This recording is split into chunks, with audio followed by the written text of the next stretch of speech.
I'm Akriti from DNA Growth, and our guest today is Mrs. Suvra Nanda, a prolific academician, Director of Kumon Center, Gurdev Nagar, Director of Speak Out Loud, Trinity College London, Speech and Drama Certificate Courses, and Punjab President of WICCI Elementary Education Wing. You're a powerhouse of talent, ma'am. It's a pleasure having you here today. Thank you so much, Akriti. The pleasure is all mine. You have a great academic journey, from being a topper from LSR, followed by a MBA in management. Do you think that being an A-grade student propelled you into becoming an educator, or was it a natural calling? Well, I feel that I did have a natural calling towards education. When I was a child, I always used to love playing the teacher.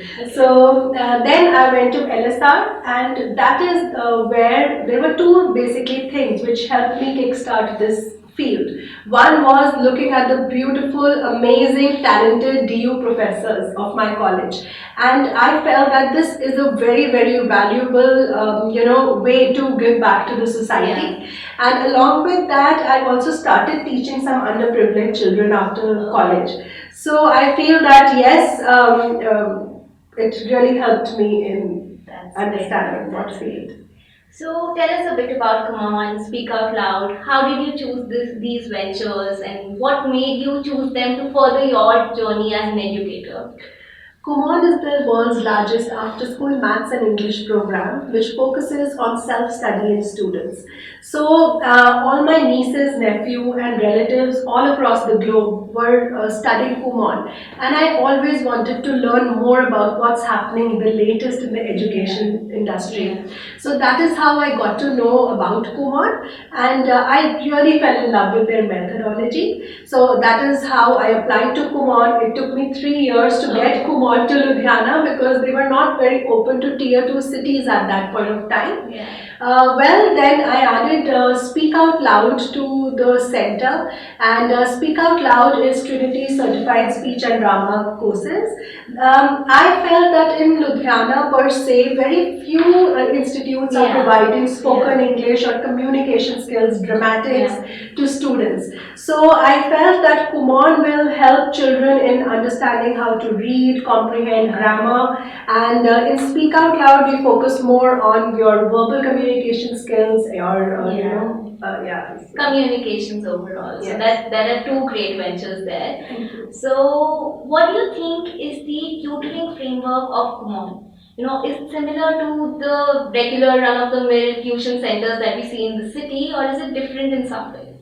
Right. So Kumon, we don't call ourselves a tuition center at all. Basically, Kumon is an ability development program where we focus on students to self-learn. So in Kumon, the effort, the hard work and dedication is 99% by the student and 1% by instructor. So I always give credit to the students who do well in Kumon because they are the one who really have that perseverance and discipline. And being a self-study method, the worksheets are very beautifully designed. They have examples through which children learn on their own and also get an opportunity to do advanced curriculum which they have yet not been open to in school. So that is how I feel that this is not a tuition, because mostly in tuitions what I know of, like a conventional method, there's one teacher teaching the same concept to students, but here in Kumon I don't teach at all. So that's the beauty of the entire program. So there's a lot of personal attention but no spoon feeding of that Very sort. true. So that's great. So you've had a glorious 8-year-long journey in the education field, right? So what are some non-negotiable personality traits that you feel that every teacher should have? That's a very beautiful question, because nowadays I see that more and more women want to become a teacher. Mostly also because of the convenience. They feel that in the morning we'll go to our work and in the evening we'll come back with our children. But being a teacher or an educator has a very, very important responsibility on us, because we are framing the future of our society. And so qualities such as being very patient with students, because teaching does require a lot of patience. Children being children will be naughty, will be inquisitive, and I love that about them actually.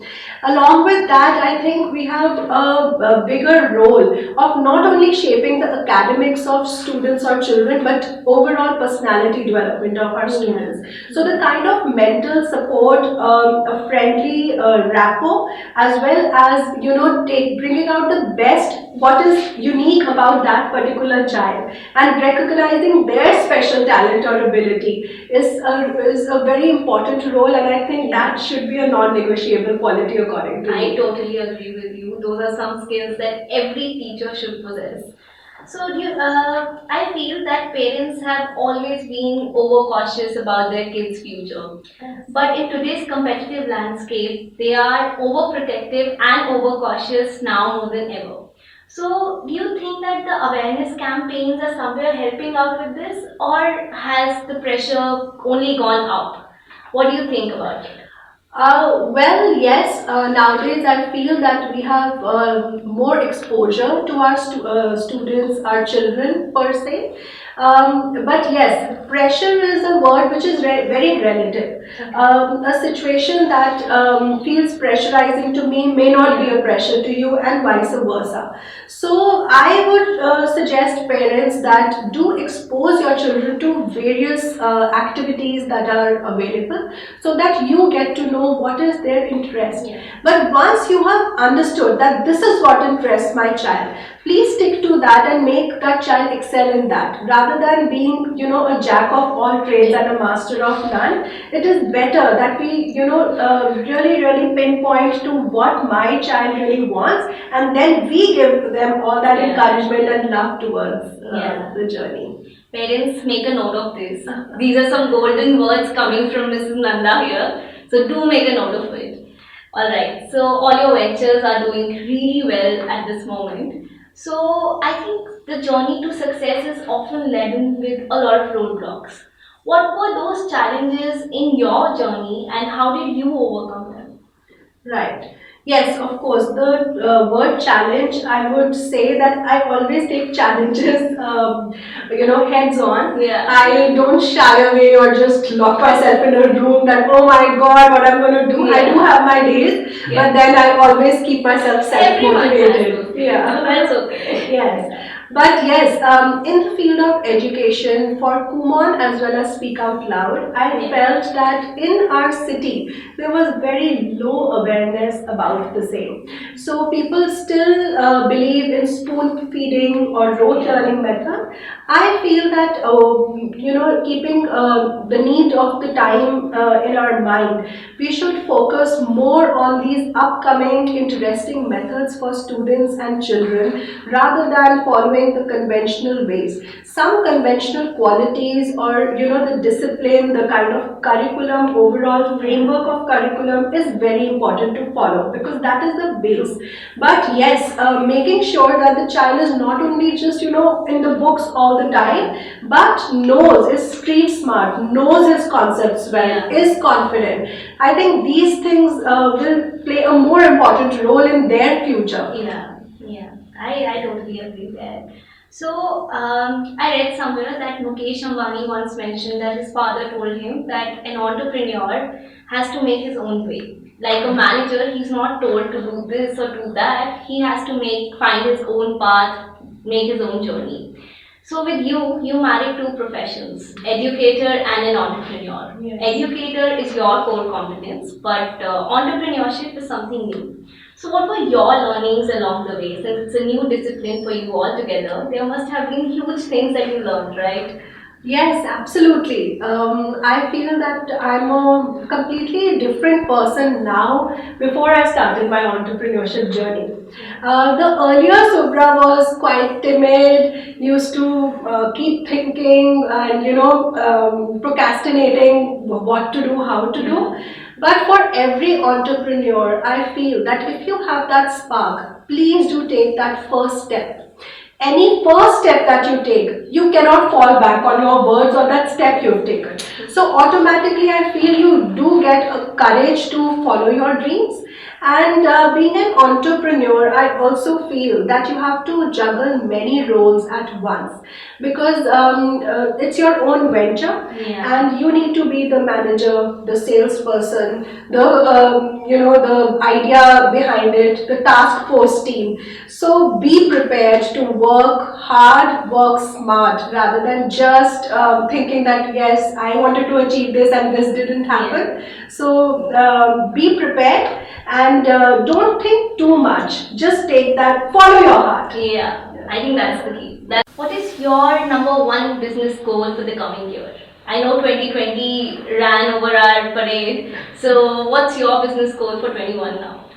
My business goal for Kumon and Speak Out Loud is to hone myself better in the remote instruction area, because we are unable to. Unfortunately, I cannot meet all my students. I'm missing all that buzz in my center. But yes, we have been giving a lot of beautiful instructions online. But of course, there's always more to learn in this new field, a new area that we are dwelling in. So there are a number of job roles that you're handling at the moment. So how do you ensure that there's a perfect work-life balance in your life? I think that's a very important question these days, because with the pandemic, our lives are all helter-skelter. So how are you managing? Yes, so being a woman, the work-life balance is even a little more difficult to achieve. And the word perfect work-life balance, I don't believe in the word perfect actually, because every woman has to see to their family, their children, their work, and them and their own selves, which is also very important.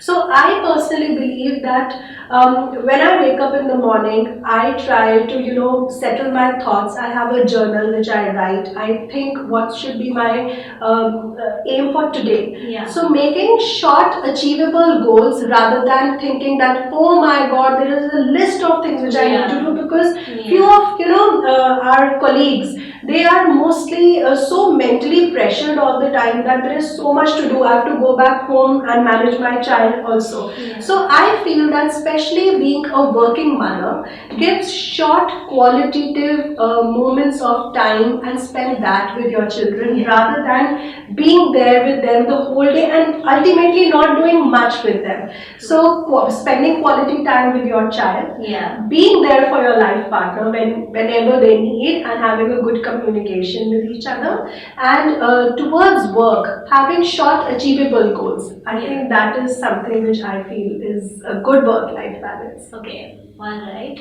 So it's the year 2020. Do you think that being a woman entrepreneur is still a challenge? Are there any cons to it? I see a lot of pros, but tell me if there are any cons.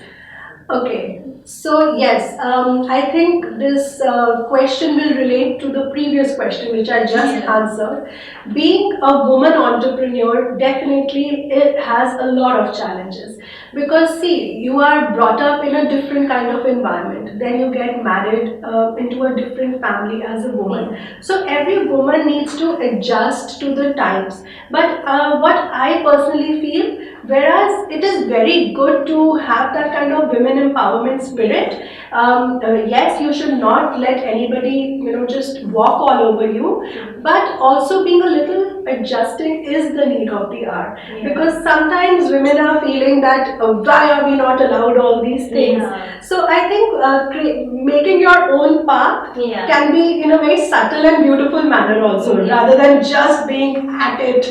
So yes, that is a challenge for women, because many girls or teachers who come to work with us, they also have many a time shared that their maybe their in-laws are not supportive, their parents are not supportive. So I feel that if you give them enough love, care, attention, and also make sure that you do convey to them that this is something I really want to do, I don't think somebody would have a problem with it. I hope so. And somewhere I believe that it's all in your head. The moment you break free of those shackles, you can achieve everything. So Absolutely. there's absolutely nothing in this world that a woman or a man for that matter can't do, right? That is so true. And yes, the roadblocks, challenges are mostly in our mind. Yeah. True. Once we speak out or once we express ourselves, many a times most of those things just fall away on their own. True. I totally agree with you. Lastly, I would like to ask if there's any advice you have for the young entrepreneurs who are planning to venture into this space. Yes, so the advice I would give to entrepreneurs is do your groundwork, do your homework, but always follow your heart. When we say that, when we're flipping that coin, when in that 1 second, it is that wish that comes out of us that I wish this was, this is the decision. So that is what you truly want in your heart. So always follow your heart because the universe or God always sees the intentions rather than the actions. Thank you so much for making time for us. I thoroughly enjoyed our conversation today. I hope our viewers will have as much fun watching this interview as we did. Thank you so much, Akriti. I also had a lot of fun with you.